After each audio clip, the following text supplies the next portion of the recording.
اپنے فرائض سے سستی اور غفلت برتیں گے اور تعویلات کے ذریعے سرکاری احکامات کو تبدیل کریں گے۔ علماء کو علم سے کوئی دلچسپی نہیں ہوگی اور جو سمجھدار ہوگا وہ ان حالات کو دیکھ کر رہے گا، اور عوام الناس کا یہ حال ہوگا کہ وہ بے حیائی اور بے شرمی سے ناچ گانے کی محفلوں میں مست ہوں گے۔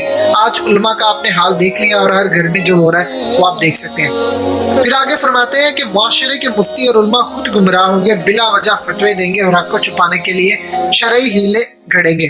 اب آپ دیکھ سکتے ہیں آج کل کے علماء کا کیا حال ہو چکا ہے۔ علماء حق تو تقریباً ناپید ہو چکے ہیں اور جو نام نہاد علماء ہے وہ ہمارے سروں پر چڑھے ہوئے ہیں۔ اس کے بعد فرمایا جاتا ہے کہ دین اسلام کے احکامات یوں مٹ جائیں گے جیسے شمع بجھ جاتی ہے، عالم جاہل بن جائیں گے اور جاہل عالم بن بیٹھیں گے۔ تم یہ دیکھو گے کہ قاضی کی مسنن پر جاہل ترین لوگ برجمان ہوں گے جو عوام سے ہر بہانے سے رشوت طلب کر کے فیصلے کریں گے۔ اگر قاضی کو چند سکے رشوت کے طور پر دو گے تو وہ شکاری کتے کی طرح بہانہ سازی کر کے تمہارا معاملہ طے کر دیں گے۔ ججوں کی رشوت کی بات کی جا رہی ہے۔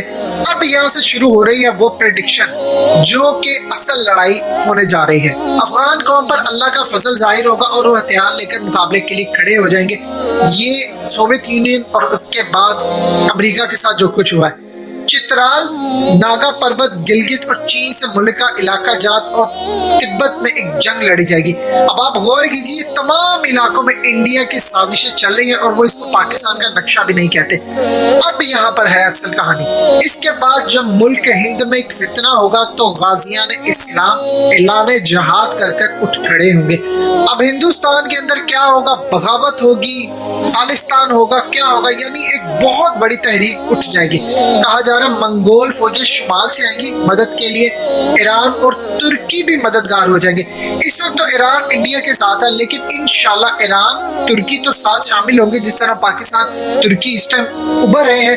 اس کے علاوہ منگول سے فوجیں شمال سے آئیں گی، یعنی منگول سے بھی ہمارے لیے بہت بڑی پیشن گوئی ہے۔ یہ غزوہ 6 سال تک ایک شدید جنگ کی صورت میں جاری رہے گا جس میں ہر جگہ اس جنگ کی وجہ سے لوگوں کا قتل عام ہوگا۔ یہ پاکستان اور انڈیا کی لڑائی 6 سال جاری رہے گی۔ اہل کابل بھی کافروں کے قتل کے لیے نکل آئیں گے اور کافر پوری کوشش کریں گے کسی بہانے سے جہاد کو روکیں۔ اہل کابل یہ افغان طالبان کی بات کر رہے ہیں جنہوں نے امریکہ اور سوویت یونین کو ہرایا، ٹی ٹی پی والوں کے نہیں جن کو پاکستان کی فوج نے جہنم حاصل کیا۔ سرحد کے غازیوں کے قدموں تلے زمین اس طرح لرزے گی جیسے قیامت برپا ہو رہی ہے اور ہر جانب سے جہاد کے مقصد کے لیے والہانہ نکل آئیں گے۔ یعنی پوری دنیا جب پاکستان انڈیا کی جنگ ہوگی تو مسلمان یہاں پر آ جائیں گے لڑنے کے لیے انشاءاللہ۔ یہ جنگ اب یہاں پر بتایا جا رہا ہے کہ وہ ٹائمنگ کیا ہوگی، بڑی عید اور چھوٹی عید کے درمیان ہوگی۔ یعنی اب آپ ایزیلی اندازہ کر سکتے ہیں کہ روزوں کے بعد جو ٹائم آتا ہے اس میں یہ جنگ ہوگی۔ جب بھی کبھی ہو آپ اس کو اندازہ کر سکتے ہیں۔ اس جنگ کے نتیجے میں مسلمان ان تمام علاقوں کو حاصل کر لیں گے جو ان کے ہاتھ سے نکل چکے ہوں گے۔ ایک بار خون بہنا شروع ہو گیا تو دریائے اٹک کا پانی 3 بار کافروں کے خون سے سرخ ہوگا۔ یعنی ہم اتنی ان کی لاشیں بچھا دیں گے کہ ہم سے لڑنے کے لیے اندر آئیں گے لیکن ان کو کاٹ کاٹ کے ہم لوگ اندر پھینکیں گے۔ اس کے بعد مسلمان لاہور پر قبضہ کر لیں گے، کشمیر فتح کر لیں گے اور گنگا اور جمنا کے درمیان کے علاقے اور شہر پر مسلمانوں کا قبضہ ہو جائے گا۔ ترک، عرب، ایرانی اور وسط ایشیا والے مدد کے جذبے سے والہانہ انداز میں آگے بڑھیں گے۔ عثمانی یعنی ترک، چینی اور ایرانی ایک ہو جائیں گے اور پاک فوج کے ساتھ مل کر ہندوستان کو غازیانہ فتح کر لیں گے۔ دین اور ایمان کے تمام بدخواہ دشمن مارے جائیں گے اور تمام ہندوستان ہندو حکومت اور شرک سے پاک ہو جائے گا۔ غربستان کا بادشاہ، غربستان یہ مغرب پاکستان یعنی پاکستان کی بات ہو رہی ہے، تلواروں اور ہتھیاروں کے بل پر ہندوستان فتح کرے گا اور کافر قوم کو ایسی شکست ہوگی جو کسی کے وہم و گمان میں بھی نہ ہوگی۔ اے میرے بھائی، میں 40 سال تک اس بادشاہ کی حکومت کو دیکھتا ہوں، یعنی غزوہ ہند کے بعد 40 سال ہماری حکومت ہوگی اور ہندوستان میں 40 سال اسلام کا غلبہ رہے گا۔ اس کے بعد ایران کے شہر اصفہان سے دجال کا ظہور ہوگا۔ یہ ہے وہ زبردست چیز۔ ابھی جو صورتحال جو بن رہی ہے، پاکستان ابھر رہا ہے، آپ نے پریشان نہیں ہونا۔ اس جنگ میں ہم نے پارٹیسپیٹ کرنا ہے، پیسے سے کریں، ہم لڑنے والوں کو پیسہ دیں، کھانا دیں، خود لڑے، کچھ کریں، یہ جنگ میں ہم اگر غازی بن کے لوٹتے ہیں تو بھی فتح، اور اگر ہم شہید ہوتے ہیں تو سیدھا جنت کے اندر۔ اس سے بڑی اپرچونٹی کوئی نہیں ہو سکتی، اور یہ آج تک نعمت اللہ شاہ ولی کی پریڈکشن چھپائی گئی ہیں۔ انشاءاللہ یہ جنگ ہوگی، اور ہم تو ڈرنے والے نہیں ہیں، کیونکہ دریائے اٹک نے 3 دفعہ ان ہندو مشرکوں کے خون سے رنگنا ہے انشاءاللہ۔